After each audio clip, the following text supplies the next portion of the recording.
সকাল সকাল বানিয়ে নিন এভাবে স্বাস্থ্যকর সুজির নাস্তা বা টিফিন অথবা জলখাবার রেসিপি। সেটা যাই হোক না কেন, খেতে কিন্তু অসাধারণ হয়। একেবারে কম তেলে হালকা উপকরণে পেট ভরানো এই স্বাস্থ্যকর টিফিন রেসিপি। এর জন্য এক বাটি সুজি নিয়ে নিতে হবে মিক্সার জারে, আর তার সাথে নিয়ে নিতে হবে টক দই। টক দইটা জল দিয়ে একটু গুলিয়ে পাতলা করে নিয়েছি, তারপরে সুজির সাথে মিশিয়ে নিচ্ছি। সুজির সাথে মিশিয়ে নিয়ে আরেকটু জল দিয়ে দিলাম। জল দিয়ে এবার মিক্সার জারে এটা ভালো করে ব্লেন্ড করে নেব। একেবারে স্মুথ একটা পেস্ট তৈরি করে নিতে হবে। দেখুন একেবারে মসৃণ একটা মিশ্রণ কিন্তু তৈরি হয়ে গিয়েছে। এবার এটা এক সাইডে রেখে কড়াইতে সামান্য সাদা তেল গরম করে তাতে ফোড়ন হিসেবে দিয়ে দিচ্ছি সাদা জিরে। এবার দিয়ে দিচ্ছি পেঁয়াজ কুচি। পেঁয়াজটা হালকা লাল করে ভেজে নেব। জিরের সাথে পেঁয়াজ দিলে কিন্তু দারুণ সুন্দর একটা গন্ধ আসতে থাকে পেঁয়াজ ভাজার। পেঁয়াজটা ভাজতে ভাজতেই দিয়ে দিচ্ছি গ্রেট করা আলু। এখানে মাঝারি সাইজের দুটো আলু গ্রেট করে নিয়েছি, আর মাঝারি সাইজের দুটো পেঁয়াজ একদম মিহি করে কেটে নিয়েছি। চেষ্টা করবেন যতদূর সম্ভব মিহি করে কাটবার, তাতে করে একেবারে ব্যাটারের সাথে কিন্তু এগুলো মিশে যাবে। এবার দিয়ে দিচ্ছি টমেটোর টুকরো আর কাঁচা লঙ্কা কুচি।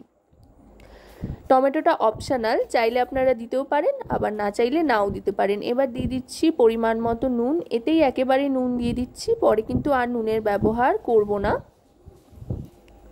টমেটোটা দিলাম, এতে করে খুব সুন্দর একটা রং আসবে আর দেখতে দারুণ হবে। এবার ভালো করে মিশিয়ে নেব। আর কিন্তু সেরকম কোনো মশলা এতে ব্যবহার হচ্ছে না। এবার দিয়ে দিলাম ধনেপাতা কুচি, এতে দারুণ সুন্দর একটা গন্ধ আসবে। ধনেপাতার পরিবর্তে যদি আপনারা চান কারি পাতাও ব্যবহার করতে পারেন, যেটা আপনাদের ভালো লাগে আপনারা সেটাই ব্যবহার করবেন। এবার ধনেপাতাটাও ভালো করে মিশিয়ে নিচ্ছি। মিশিয়ে নিয়ে এবার গ্যাসের ফ্লেমটা অফ করে দেবো। পুরটা কিন্তু তৈরি হয়ে গিয়েছে। এবার যে মিশ্রণটা তৈরি করেছিলাম টক দই আর সুজি দিয়ে, তার মধ্যে এই আলুর পুরটা দিয়ে দেব। দিয়ে ভালো করে মিশিয়ে নেব। সম্পূর্ণটা দিয়ে ভালো করে মিশিয়ে নিচ্ছি। মিশিয়ে নেওয়ার পর এবার এগুলোকে স্টিমে দেব। ভালো করে মিশিয়ে নেওয়ার পর এবার স্টিমে দেওয়ার জন্য এখানে কিন্তু আমি কোনো রকমের স্টিমারের ব্যবহার করছি না, একদম সাধারণভাবে বাটিতেই স্টিম করব। আর তার আগে এতে দিয়ে দিচ্ছি খাবার সোডা। খাবার সোডাটা কিন্তু অবশ্যই দেবেন, এতে করে খুব স্পঞ্জি একটা ব্যাপার আসবে, ভেতরটা দারুণ সুন্দর ফ্লপি হবে। আর এখানে বাটির মধ্যে ভালো করে সাদা তেল মাখিয়ে নিচ্ছি। একদম ওপর থেকে নিচ অবধি ভালো করে মাখিয়ে নিতে হবে, কোনো অংশ যাতে বাদ না পড়ে সেদিকে লক্ষ্য রেখে এবার প্রত্যেকটাতেই সম পরিমাণে দু হাতা করে ব্যাটারটা দিয়ে দিচ্ছি। ব্যাটারটা দিয়ে কিন্তু দু হাতা করে বাটিগুলো একটু ট্যাপ করে নিতে হবে ঝাঁকিয়ে, যাতে ব্যাটারটা একদম সমানভাবে সব দিকে ছড়িয়ে পড়ে। আর একদম কিন্তু বাটি ভর্তি করে দেওয়ার এখানে কোনো প্রয়োজন নেই, এরকম বাটি অর্ধেক করেই দেবেন। আর আমি এখানে স্টিলের বাটি ব্যবহার করেছি, আপনারা চাইলে সিলভারের বাটিতেও করতে পারেন বা স্টিলের বাটিতেও করতে পারেন, তবে কাচের বাটি কিন্তু নেবেন না। আপনাদের বাড়িতে থাকা যে কোনো আকৃতির বা সাইজের বাটিতেই কিন্তু এইভাবে আপনারা দিয়ে নিতে পারেন। এবার কড়াইতে জল গরম বসিয়ে তার উপরে একটা স্ট্যান্ড বসিয়ে নিয়েছি।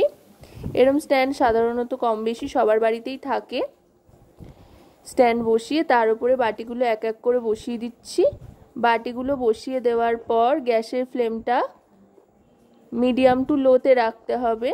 রেখে এবার এই যে ব্যাটারগুলো যেগুলো বাটিতে দিয়ে দিয়েছি এর ওপরে সামান্য একটু করে লঙ্কার গুঁড়ো ছিটিয়ে দিচ্ছি। এটা কিন্তু কাশ্মীরি রেড চিলি পাউডার, এটা অপশনাল, এতে করে খুব সুন্দর একটা রং আসবে সেই জন্যই দেওয়া। আপনারা যদি না চান তো নাও দিতে পারেন, যেহেতু ভিডিওর জন্য বানাচ্ছি সেই জন্য দেখতে সৌন্দর্যেরও একটা ব্যাপার রয়েছে, তাই লঙ্কার গুঁড়োটা দিচ্ছি। বাড়িতে খাওয়ার সময় আপনারা এটা অ্যাভয়েডও করতে পারেন, তবে দিলেও কোনো সমস্যা নেই, খুব সুন্দর একটা কালার আসবে। এবার ঢাকনা চাপা দিয়ে দেব। মোটামুটি 10 থেকে 15 মিনিট মতো ঢাকনা চাপা দিয়ে রাখতে হবে। তারপরে ঢাকনাটা সরিয়ে নিলাম। দেখুন কত সুন্দর ফুলে উঠেছে। তবে হ্যাঁ, এখনই কিন্তু এটা বার করা যাবে না, একটু ঠান্ডা করে নিতে হবে। দেখুন হাত দিয়ে দিয়ে দেখাচ্ছি, বেশ ওপরটা একদম শুকিয়ে গিয়েছে আর ফুলেও উঠেছে। এবার এটা নাবিয়ে একটু অপেক্ষা করতে হবে রুম টেম্পারেচারে আসা পর্যন্ত। রুম টেম্পারেচারে আসলে মানে ঠান্ডা হয়ে আসলে কিন্তু নিজের থেকেই বেরিয়ে আসবে, কোনো কসরতের প্রয়োজন নেই। দেখুন নিজের থেকেই বেরিয়ে এসছে। চাইলে আপনারা এভাবেও এগুলোকে খেতে পারেন বা সার্ভ করতে পারেন। তবে আরেকটু টেস্টি করতে বা লোভনীয় করতে আরেকটা কাজ করতেই পারেন, সেটা হচ্ছে ফ্রাই প্যানে সামান্য তেল দিয়ে এপিট ওপিট হালকা করে একটু সেকে নিতে পারেন বা ভেজে নিতে পারেন, তবে খুবই কম তেলে, খুব বেশি তেলের কিন্তু প্রয়োজন নেই। আশা করব রেসিপিটি আপনাদের ভালো লাগবে। ভালো লাগলে অবশ্যই রান্নাবাটি চ্যানেলটিকে সাবস্ক্রাইব করে লাইক শেয়ার কমেন্টের মাধ্যমে আমাদের পাশে থাকবেন, আর পাশে থাকা বেল আইকনটি অন করে দেবেন সবার আগে সমস্ত রকম নতুন রান্নার নোটিফিকেশান পাওয়ার জন্য।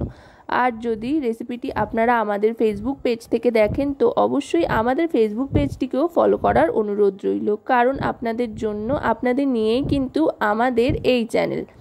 আপনাদের ভালো লাগা মন্দ লাগা সবটাই কিন্তু আমাদের কাছে খুব গুরুত্বপূর্ণ। তাই রেসিপিটা আপনাদের কেমন লাগলো, বাড়িতে বানিয়ে খেয়ে কতটা মজা পেলেন, সবাই কি বলল, সেগুলো কিন্তু সমস্তটাই কমেন্টের মাধ্যমে আমাকে জানাতে ভুলবেন না।